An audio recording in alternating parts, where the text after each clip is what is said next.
तो कुंभ राशि के लिए साल 2025 अब अपने आखिरी पड़ाव पर है। और ये जो आखिरी हफ्ता है ना, 25 से 31 दिसंबर का, ये शायद पूरे साल का सबसे अहम हफ्ता होने वाला है। पता है क्यों? क्योंकि ये सिर्फ कैलेंडर बदलने की बात नहीं है, एक बहुत बड़े सफर की बात है, सोच से एहसास तक के एक पुल को पार करने की। तो चलिए इस सवाल की गहराई में उतरते हैं। देखिए, यह हफ्ता आपसे ये नहीं पूछ रहा कि आप कितने अलग हैं या कितने बड़े विजनरी हैं। नहीं, सवाल बहुत सीधा है और शायद इसीलिए बहुत गहरा भी। क्या आप खुद को सच में समझते भी हैं? बस एक पल के लिए रुककर इस पर सोचिए, क्योंकि यही एक सवाल है जो पूरे हफ्ते आपके जहन में गूंजता रहेगा। और यहीं से इस हफ्ते का सबसे बड़ा सवाल हमारे सामने आता है। एक बहुत ही महीन सी रेखा है आपकी ताकत और आपकी तन्हाई के बीच। देखिए, आपका अलग होना आपकी सबसे बड़ी खूबी है, आपकी ताकत है। पर सवाल यह है कि कहीं यही ताकत आपको धीरे धीरे अकेलेपन की तरफ तो नहीं धकेल रही? इस हफ्ते जो एक एहसास, एक कोर फीलिंग जागेगी ना, वो कुछ ऐसी होगी। एक अचानक से ये समझ आएगा कि अरे, मैं तो हमेशा भविष्य के बारे में, बड़े बड़े आइडियाज़ के बारे में सोचता रहा, लेकिन आज में, इस पल में, मैंने कभी अपनी ही आवाज़ को सुनने की कोशिश ही नहीं की, उसे कभी सुना ही नहीं। तो ये हफ्ता एक तरह से एक दुविधा लेकर आया है। एक तरफ है आपका अलग होना, जो एक विजनरी के तौर पर आपकी सबसे बड़ी ताकत है, इसमें कोई शक नहीं। और दूसरी तरफ है अकेलापन, मतलब दुनिया से पूरी तरह कट जाने का एक खतरा।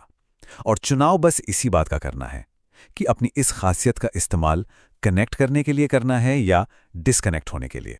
तो एक बात साफ समझ लीजिए, यह हफ्ता आपसे कोई बहुत बड़ी क्रांति करने के लिए नहीं कह रहा।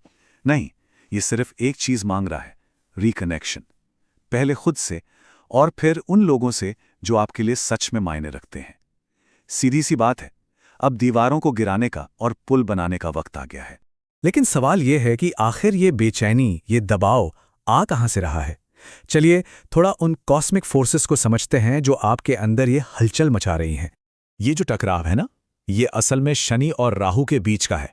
एक तरफ से शनि आवाज दे रहे हैं कि अपनी जिम्मेदारी को समझो, जमीन पे पैर रखो, तो दूसरी तरफ से राहु, जो हमेशा कुछ हटकर करने के लिए उकसाते हैं, वो कह रहे नहीं, नई सोच लेकर आओ, सारी सीमाएं तोड़ दो। और बस यही वो अंदरूनी खींचतान है जो आपको बेचैन कर रही है। और इसीलिए एक बात बिल्कुल साफ है, ये हफ्ता आपके नए नए आइडियाज या आपकी ओरिजिनलिटी का टेस्ट नहीं है, बिल्कुल नहीं। ये टेस्ट है आपकी इमोशनल अवेलेबिलिटी का, कि आप भावनात्मक रूप से खुद के लिए और दूसरों के लिए कितने मौजूद हैं। तो ठीक है, इन सब चुनौतियों के बीच से रास्ता कैसे निकाला जाए? चलिए अब कुछ प्रैक्टिकल बातों पर आते हैं जो इस हफ्ते आपके बहुत काम आने वाली हैं। सबसे पहले बात करते हैं करियर और काम की। यहां पर अब चीजें साफ होने लगेंगी। आपको एकदम क्रिस्टल क्लियर दिखने लगेगा कि कौन सा काम सच में आपकी सोच से मेल खाता है, कौन सा रोल आपकी ग्रोथ को रोक रहा है और असल में आगे बढ़ने का रास्ता कहां है। लेकिन यहां एक बहुत बहुत जरूरी चेतावनी है, प्लीज ध्यान से सुनिए। इस हफ्ते किसी भी तरह की फ्रस्ट्रेशन में आकर, झुंझलाहट में आकर करियर का कोई भी बड़ा अचानक फैसला मत लीजिएगा, बिल्कुल नहीं। अभी सिर्फ प्लान बनाने का वक्त है, एक्शन जनवरी में लेना है। ओके, अब आते हैं फाइनेंस पर। देखिए, इस मामले में अब लापरवाही से निकलकर जागरूकता की तरफ बढ़ने का समय आ गया है।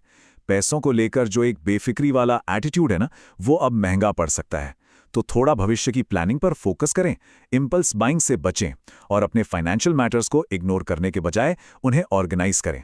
हमेशा एक बात याद रखिए, आज़ादी का मतलब फाइनेंशियल लापरवाही नहीं होता, बल्कि आपकी असली आज़ादी तो तब और भी ज्यादा मजबूत होती है जब आपके फाइनेंसेस आपके कंट्रोल में होते हैं।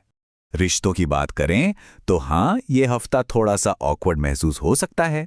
होता क्या है कि जब कोई इंसान हर वक्त अपने ही ख्यालों में खोया रहे, तो उसके पार्टनर को एक डिस्कनेक्ट महसूस होना लाजमी है।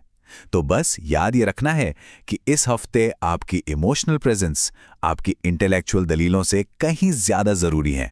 और हाँ, जो लोग सिंगल हैं, उनके लिए हो सकता है कि किसी दोस्ती में एक रोमांटिक क्लैरिटी आ जाए।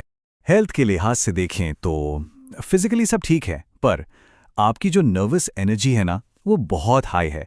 और इसके सिम्टम्स क्या हैं? बेचैनी, रात में नींद का बार बार टूटना, दिमाग में हर वक्त आइडियाज का तूफान, कुछ ऐसा ही।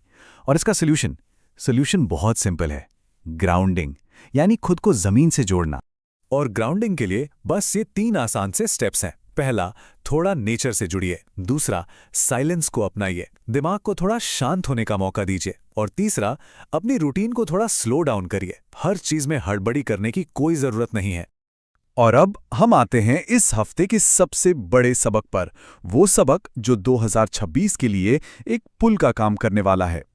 देखिए, 2025 का ये आखिरी हफ्ता, ये आपसे ये नहीं कह रहा कि आप और भी ज्यादा अलग बनिए। नहीं, आपकी जो यूनिकनेस है वो तो पहले से ही आपकी पहचान है। ये हफ्ता सिर्फ एक बात कह रहा है, बहुत साफ साफ, अब कनेक्ट करना सीखो। अपने दिमाग से बाहर निकलकर अपने दिल के जरिए पहले खुद से और फिर दूसरों से जुड़ना सीखो। इस पूरे साल ने आपको एक फ्यूचर थिंकर बनाया है, एक ऐसा इंसान जो हमेशा भविष्य के बारे में सोचता है। आपने बड़ी बड़ी योजनाएं बनाई, बड़े बड़े सपने देखे, ये सब बहुत अच्छा है।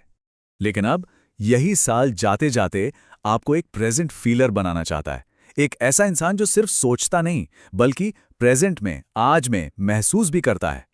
और ये बदलाव, ये बहुत जरूरी है, क्योंकि एक बात जान लीजिए, 2026 में वही आगे बढ़ेगा जो 2025 के इस आखिरी हफ्ते में अपने दिमाग के साथ साथ अपने दिल को भी जगह देगा। तो अब सवाल सिर्फ एक ही बचता है, क्या आप सिर्फ सोचते ही रहेंगे या अब महसूस करना भी शुरू करेंगे? और यकीन मानिए, इसी सवाल का जवाब आपके आने वाले नए साल की दिशा तय करेगा।